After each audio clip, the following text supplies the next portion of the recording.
Buenas tardes, máster. Le saluda Nelly Mirela Merchán Sánchez. Soy estudiante del quinto semestre de Pedagogía en la Lengua y la Literatura. Hoy le voy a hablar de la evaluación educativa, sus características y la importancia.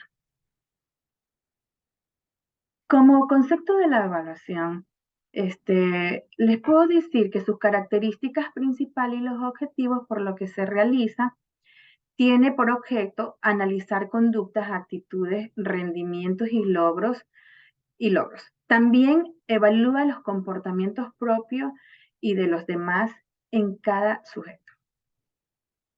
Entre esto tenemos la importancia de realizar una evaluación en la educación y determina que los procedimientos y metodologías educativas elegidas están siendo los adecuados. Es decir, también incluye a los docentes, a los centros educativos, a la idoneidad de los currículos e incluso la actividad de las administraciones educativas.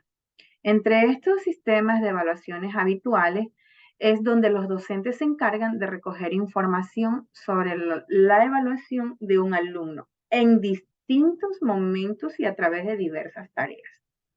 A la hora de realizar la evaluación, distinguimos varios sistemas o técnicas que se utilizan de forma complementaria, que son la observación, las pruebas, revisión de tareas y entrevistas. En la observación, los maestros deben contar, por ejemplo, con instrumentos como la lista de control que permiten registrar ausencias o conductas en clases, a realizar escalas de estimación para detectar la frecuencia con la que se realizan determinadas tareas o conductas en los educandos. En las pruebas, siempre entre los tipos de pruebas que pueden utilizarse para las evaluaciones del aprendizaje están estas, por ejemplo, las pruebas de ensayos o respuestas libres y abiertas. El maestro plantea al alumno una cuestión y éste la desarrolla con total libertad. Las pruebas de respuestas limitadas, que pueden ser textos en los que hay que llenar huecos, preguntas con respuestas múltiples o de elección entre falso y verdadero. También las pruebas prácticas, como los mapas conceptuales, de ordenar una serie de elementos en serie. También tenemos lo que es importante, la revisión de las tareas de cada alumno. La revisión de tareas permite ver cómo el trabajo diario de cada estudiante está desarrollándose. Entre estas también tenemos que realizar entrevistas. Es muy importante las entrevistas con los padres de familia de cada alumno. Así nos proporcionan la información sobre su entorno más próximo, si tiene algún problema grave familiar, su adaptación a la escuela, etcétera. Entre estas, las características de la evaluación, que es algo importante en este tema, son orientaciones que adaptamos para configurar un determinado estilo o enfoque de la evaluación. Es la idea de definir un modelo de respuesta, tanto al diseño como a la aplicación de la evaluación. Es una tarea que responde más al deseo de facilitar la evaluación que a las posibilidades que permiten la propia realidad. Entre esto tenemos la integrada, la sistemática, continua y permanente y flexible. La integrada nos dice que se trata de hacer un planteamiento que integre la perspectiva interna y externa de manera que la evaluación sea realizada por agentes internos y agentes externos de acuerdo con un mismo plan evaluativo. La sistemática, es decir, interactiva, interrelacionada y pluridimensional. Entonces, ¿qué nos dice la continua y permanente? Porque al realizarse simultáneamente e interrumpidamente, el desarrollo de las acciones educativas del proceso posibilita reajustes inmediatos. En la flexible, Nos toma en cuenta en diversos factores como las diferencias individuales, intereses, necesidades educativas especiales, que son muy importantes, condiciones del centro educativo y otros que afectan el proceso educativo. Tenemos la participativa, la formativa y la recurrente. ¿Qué nos dice la participativa? Involucra a todos los sujetos que intervienen en el proceso educativo por medio de la autoevaluación, heteroevaluación y coevaluación.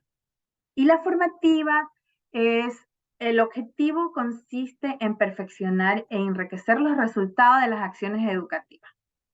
La recurrente reincide a través de la retroalimentación sobre el desarrollo del proceso, perfeccionándolo de acuerdo a los resultados que se van avanzando.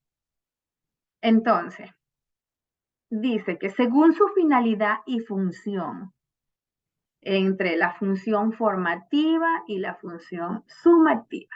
En la función formativa es la más apropiada para la evaluación de procesos, aunque también es formativa la evaluación de productos educativos, siempre que sus resultados empleen para la mejor de lo mismo, o sea, para mejorar lo mismo, suele identificarse con la evaluación continua.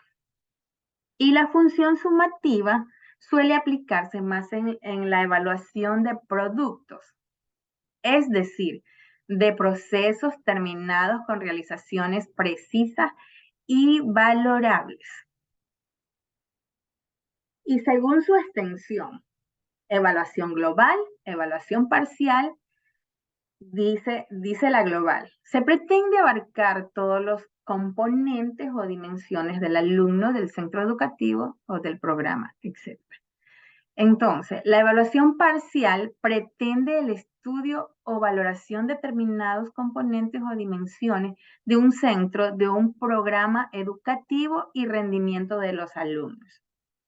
Según los agentes evaluadores, la evaluación interna es aquella que es llevada a cabo y promovida por los propios integrantes de un centro, de un programa educativo.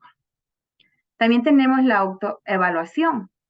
Los evaluadores evalúan su propio trabajo, es decir, un alumno su rendimiento, un centro o programa su propio funcionamiento, etc. Y a la vez, la evaluación intenta y ofrece diversas alternativas de realización entre la autoevaluación, heteroevaluación y la coevaluación. Esto quiere decir que la heteroevaluación evalúa una actitud, objeto o productos evaluadores distintos a las personas evaluadas.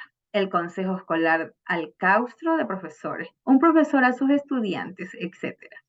Y la coevaluación es a los evaluadores y evaluados, donde ellos intercambian su papel alternativamente. Y la evaluación externa nos dice que se da cuando el agente no integrantes de un centro escolar o de un programa evalúan su funcionamiento. Suele ser el caso de la evaluación de expertos.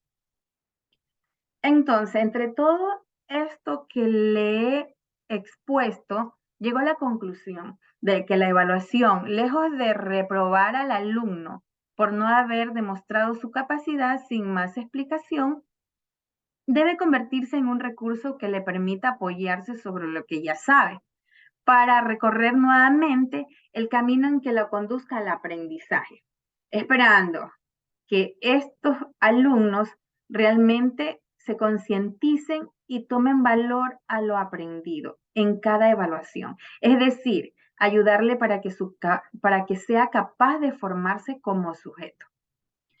También, también se pretende en esta evaluación con el alumno es que él participe en la toma de decisiones, que empiecen a tomar conciencia de su realidad, que sea consciente de sus alcances y limitaciones. A sus aciertos donde no se le impongan desde afuera, o sea, sistemas de calificaciones y exámenes al que se vea obligado a pasar. Entonces, como docente debemos de promover un deseo espontáneo de aprender, porque el aprendizaje impuesto por lo general causa descontento, rebeldía, problemas de indisciplina y deserción en cada individuo. Muchas gracias por su atención.